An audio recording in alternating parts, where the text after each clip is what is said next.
Good morning, everyone. My name is Matthew, and here are my tips to combat social anxiety. Now, living with autism, social anxiety used to absolutely terrify me, and I mean terrify me. I'd be at family reunions just chilling in a corner with my phone out, black screen, nothing was on it, but I'd pretend to be on it or looking at texting with people, scrolling through social media so I wouldn't have to interact with people. Nothing to do on them. I was just terrified to have a conversation. I'm still a bit weird with it, but here's the thing. It's something that I've learned, and I think you really need to know this too. If you have your little groups of friends and family that matter absolutely the most to you, you could talk to them about anything. And that's worth all of the possible social interactions you might find yourself experiencing, or the little acquaintances or minor friendships. Here's the thing. I don't have that many friends in my day-to-day life, but the friends I do have, we are very close. I have multiple best friends in the world. That's worth all the interactions that I've gone through, all the minor friendships or acquaintances. It really works. So cherish those smaller, less, how do I want to say this?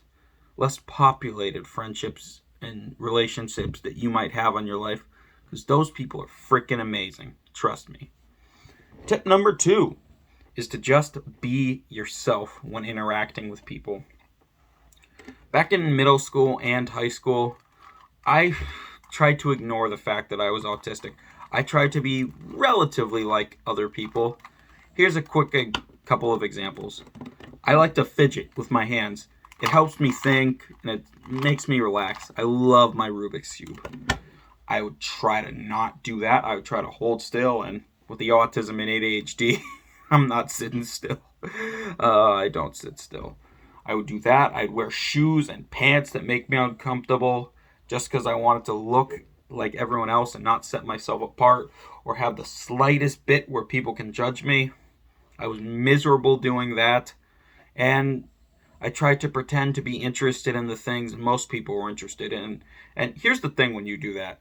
The friendships you do make, even if the people in them are good or not, it's based on a lie. And stuff like that based on a lie doesn't have a great habit of working out, I'll say. And another thing, sometimes those people, you build those relationships under these pretenses, they're not the kind of people that would, how do I say this, feel the same. You need to be yourself to find the people that are right for you. Now, who are those people? I don't know.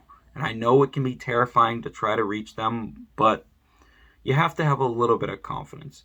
You might not have any confidence in yourself right now. And here's a little trick, a little tidbit that I've said for a while now. At least try to fake confidence. Because here's the thing. That fake confidence can come across as real to some people. Don't go overly confident with it and come across as arrogant, but just basic, normal, conversational confidence. It works. And after a while, you'll start to realize that confidence is really there, and you can do this. Tip number, I don't know. Think about those interactions you have to have with people that are absolutely necessary during your life. Interactions with, say, a cashier at a grocery store or something like that. Use those to your advantage. Use those to start little mini conversations to build yourself up, to build that confidence up on.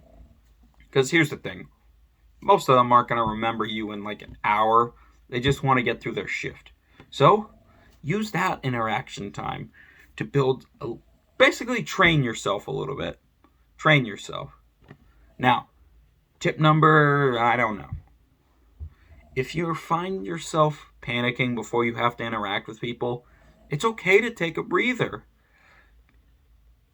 Life is a fragile little mistress, don't get me wrong.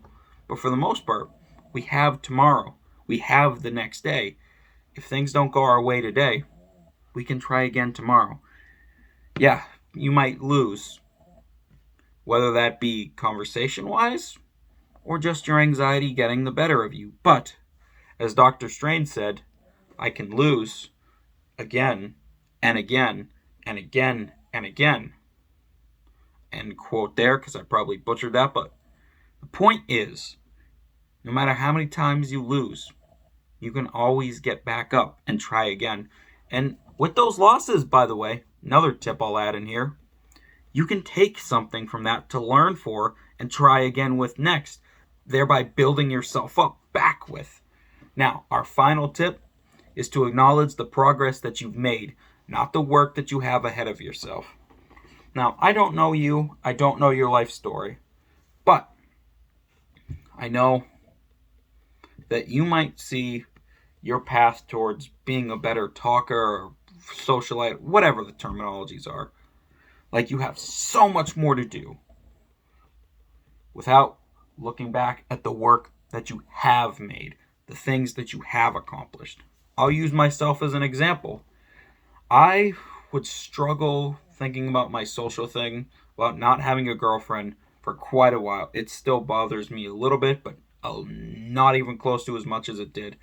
But while I didn't have that particular relationship in my life, I have had and still have amazing relationships.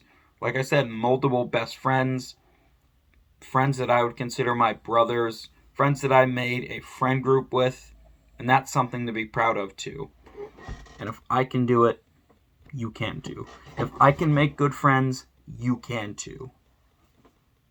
What's the difference between us? Honestly, you don't know, and neither do I. So, autism or not, I know you can do this.